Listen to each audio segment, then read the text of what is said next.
സുഖല്ലേ? ഞങ്ങളൊന്നും പുറത്തേക്കൊന്നും പോയില്ല. ഞങ്ങളെ വീടിന്റെ അടുത്തുള്ള ഒരു പൊട്ടിപ്പൊളിഞ്ഞ വീഴാറായൊരു വീടുണ്ട്. ഇന്ന് ഞങ്ങള് അവിടേക്കാ പോണ. തൊട്ടടുത്താണെങ്കിലും അകത്തോടക്കൊന്നും കയറിയിട്ടില്ല. ആദ്യമായിട്ട് ഞങ്ങൾ ഈ വീട് കാണാൻ പോണ. വാ, നമുക്ക് ഒരുമിച്ച് നോക്കാം. ആർക്കും പേടിയില്ലല്ലോ, നിറച്ചു പോവാലാണേ.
ഞങ്ങൾ നേരെ വീട്ടിലേക്ക് പോവാണ്. അമ്മ പൊറോട്ടയും പനീർ ബട്ടർ മസാല ഉണ്ടാക്കി തരാന്ന് പറഞ്ഞായിരുന്നു.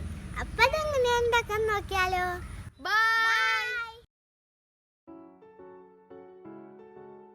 പനീർ ബട്ടർ മസാലയ്ക്ക് വേണ്ട ഇൻഗ്രീഡിയൻസ് എന്തൊക്കെയാണെന്ന് നോക്കാം.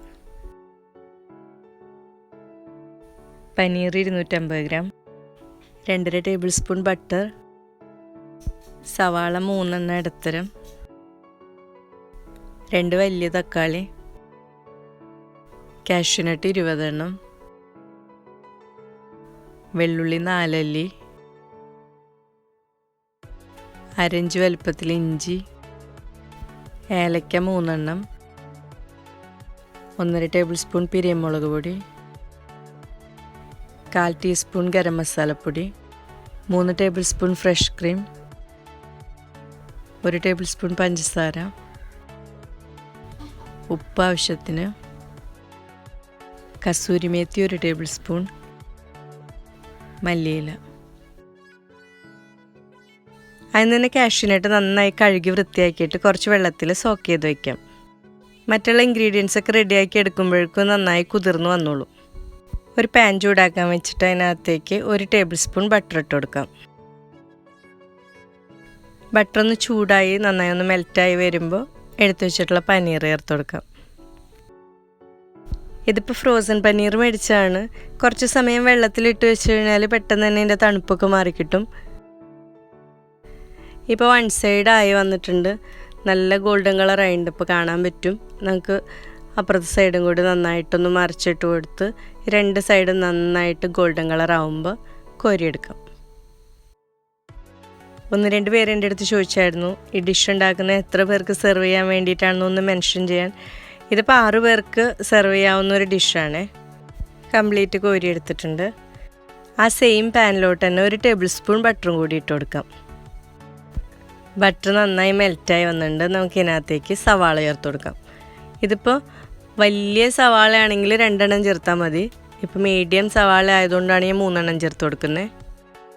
ഈ മസാല അരച്ചെടുക്കാനുള്ള ആയതുകൊണ്ട് തന്നെ സവാള അത്ര ചെറിയ പീസൊന്നും ആയിട്ടില്ല, അത്യാവശ്യം വലിയ കഷ്ണങ്ങളായിട്ടാണ് മുറിച്ചെടുത്തിട്ടുള്ളത്. വെള്ളുള്ളിയും ഇഞ്ചിയും കൂടി ചേർത്ത് കൊടുക്കാം. വെള്ളുള്ളി മുറിച്ചിട്ടൊന്നുമില്ല, അങ്ങനെ ഇട്ടേക്കാണ്.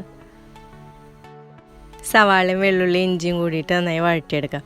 ബ്രൗൺ കളറൊന്നും ആവണ്ട, സാധാരണ ഇപ്പോൾ നമ്മൾ ഇറച്ചിക്കറിക്കൊക്കെ ആവണ പോലെ ഒന്നും ആവണ്ട, ജസ്റ്റ് അതൊന്ന് ട്രാൻസ്പാരൻ്റ് ആയാൽ മാത്രം മതി. ഇതിപ്പോൾ ആയിട്ടുണ്ട്. ഇനി നമ്മൾ സോക്ക് ചെയ്ത് വെച്ചിട്ടുള്ള കാഷ്യൂ നട്ട് ഇട്ട് കൊടുക്കാം. കാഷ്യൂ നട്ടൊക്കെ ചേർക്കണോണ്ട് തന്നെ നല്ല റിച്ച് ആയിട്ടുള്ള ഗ്രേവി ആയിരിക്കും ഈ പനീർ ബട്ടർ മസാലയുടെ.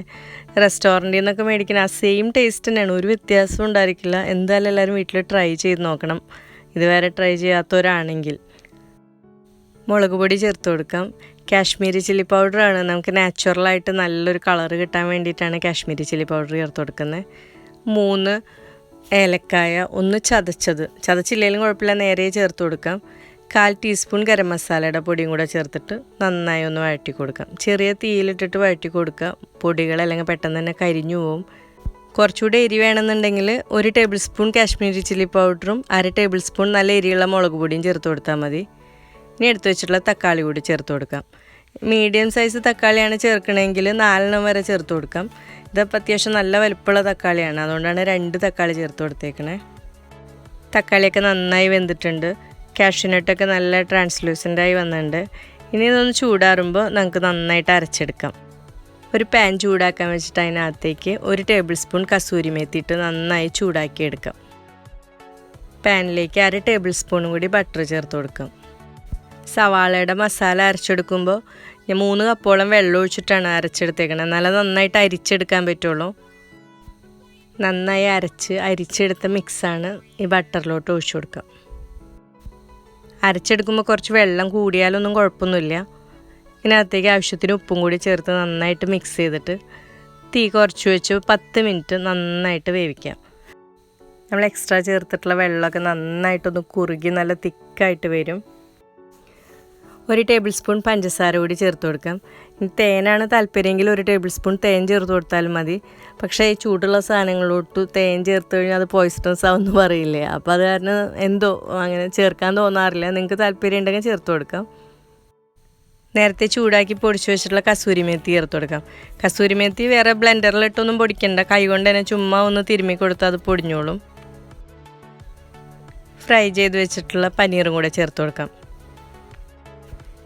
പനീർ ചേർത്ത് കഴിഞ്ഞാൽ പിന്നെ 5 മിനിറ്റ് ചെറിയ തീയിൽ വെച്ച് വേവിച്ചാൽ മാത്രം മതി. ഫ്രൈ ചെയ്തിട്ടുള്ളതുകൊണ്ട് തന്നെ പെട്ടെന്ന് തന്നെ കുക്കായിട്ട് വരും.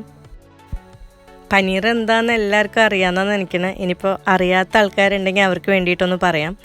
പാല് നന്നായി തിളപ്പിച്ചെടുത്തിട്ട് അതിനകത്തേക്ക് കുറച്ച് ചെറുനാരങ്ങ നീരോ സിട്രിക് ആസിഡോ ചേർത്ത് ഒന്ന് പിരിച്ചെടുത്തതിന് ശേഷം ഒരു സ്ട്രെയിനർ വെച്ച് അരിച്ചെടുത്ത് നന്നായി അതിലെ വെള്ളമൊക്കെ വാർന്നെടുത്താൽ നല്ല കട്ടിക്ക് പനീർ കിട്ടും. ഇതിപ്പോൾ ഞാൻ ഫ്രോസൺ മേടിച്ചു എന്നേ ഉള്ളൂ, വീട്ടിൽ സിമ്പിളായിട്ട് തന്നെ ഉണ്ടാക്കാവുന്നുള്ളൂ. പനീറൊക്കെ വെന്ത് കറിയൊക്കെ നന്നായി കുറുകി വന്നിട്ടുണ്ട്. ഇനി ഫ്ലെയിം ഓഫ് ചെയ്യാം. 3 ടേബിൾ സ്പൂൺ ഫ്രഷ് ക്രീം കൂടെ ചേർത്ത് കൊടുക്കാം. എപ്പോഴും ഫ്ലെയിം ഓഫ് ചെയ്തതിന് ശേഷം വേണം ക്രീം ചേർത്ത് കൊടുക്കാൻ. കളറൊന്നും ചേർക്കാതെ തന്നെ നല്ല ഭംഗിയുള്ള കളറാണ്, നമുക്കിപ്പോൾ കാണാൻ പറ്റും ക്രീം ചേർത്തപ്പോൾ കുറച്ചുകൂടെ ലൈറ്റ് ഷെയ്ഡ് ആയിട്ടുണ്ട്. പക്ഷെ എന്നാലും നല്ലൊരു പ്ലീസിങ് ആയിട്ടുള്ള കളറാണ്. ചെറുതായിട്ട് അരിഞ്ഞു വെച്ചിട്ടുള്ള മല്ലിയിലയും കൂടെ ചേർത്ത് കൊടുക്കാം. വേറൊരു കാര്യം കൂടി, ഇനിയിപ്പോൾ പനീർ ഇല്ലെങ്കിൽ ഈ ഗ്രേവി ഉണ്ടാക്കിയിട്ട് നമുക്ക് കുട്ടികളൊക്കെ പറ്റിക്കാൻ പറ്റും കേട്ടോ. ഒരു സെർവിങ് ബൗളിലോട്ട് മാറ്റാം. എല്ലാവരും ഉണ്ടാക്കി നോക്കിയിട്ട് ഫീഡ്ബാക്സൊക്കെ കമൻറ്റ് ചെയ്യണം. അപ്പോൾ അടുത്ത വീഡിയോയിൽ കാണാം.